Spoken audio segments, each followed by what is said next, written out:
Baby এই 50,000 টাকা পারেনি 50,000 টাকা দিয়ে তুমি আর আমি কয়েকদিন রিল্যাক্সে থাকবো, ঠিক আছে? হ্যাঁ হ্যাঁ সমস্যা নেই, কিন্তু দিতে হবে, চল। আচ্ছা আরে ট্রিট তো দিব, ট্রিট পরে দিব, তুই এখন যা, বুঝতে পারছিস? আর সন্ধ্যায় আমি দেখা করতেছি, তুই যা। হ্যাঁ আগে আমরা একটু সময় কাটিয়ে নিই। বেবি চলো। যা রে। বেবি আসো, দেখছো কিভাবে আমার স্বামীকে বোকা বানিয়ে 50,000 টাকা হাতিয়ে নিয়েছি। তোমাকে আমি অনেক ভালোবাসি বেবি, আজকে আমিও তুমি অনেক মজা করব। আমার স্বামীর কাছ থেকে তো আমি 3 দিন সময় চেয়ে নিয়েছি, বলছি তুষারপাত হচ্ছে, শ্রীমঙ্গলে আরে আছি। বেবি তোমার মাথায় যে বুদ্ধি না, আমি তো অবাক, তোমার মতন একটা গার্লফ্রেন্ড পাইছি।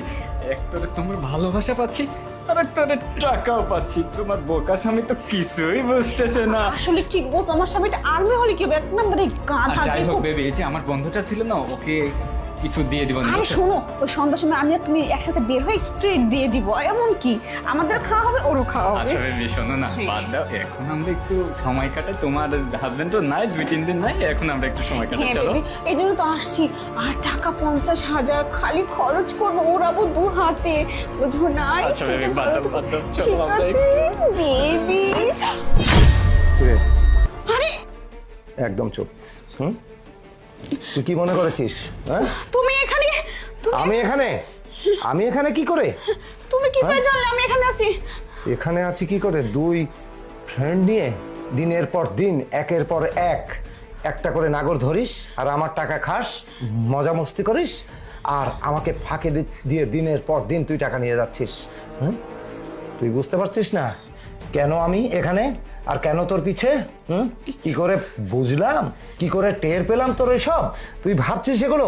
হ্যাঁ, একেবারে নিজে তো আমার টাকা পয়সা খেয়ে চর্বি জমাচ্ছিস, আবার আরেকদিকে বন্ধু বান্ধব নিয়ে তারা সব আমার টাকা ফুর্তি করছে তোর সঙ্গে থেকে।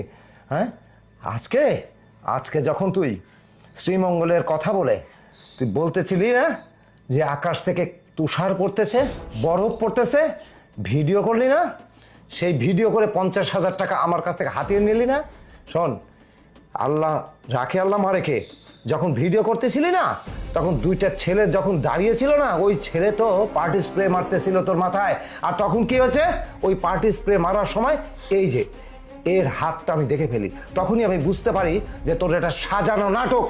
এই জন্য আমার বোঝা শেষ, দিনের পর দিন তুই আমাকে আত্মসাৎ করে আমাকে শেষ করে দিবি। একদিন সুযোগ পেলে তুই এদের মতো ছেলে পেলে দিয়ে আমাকেও শেষ করে দিবে। এই জন্য তোর মতো কালনাগিনীকে আমি আর চাই না। তুই এখন থেকে এই মুহূর্ত থেকে আমার বাড়ি থেকে বের হয়ে যাবি।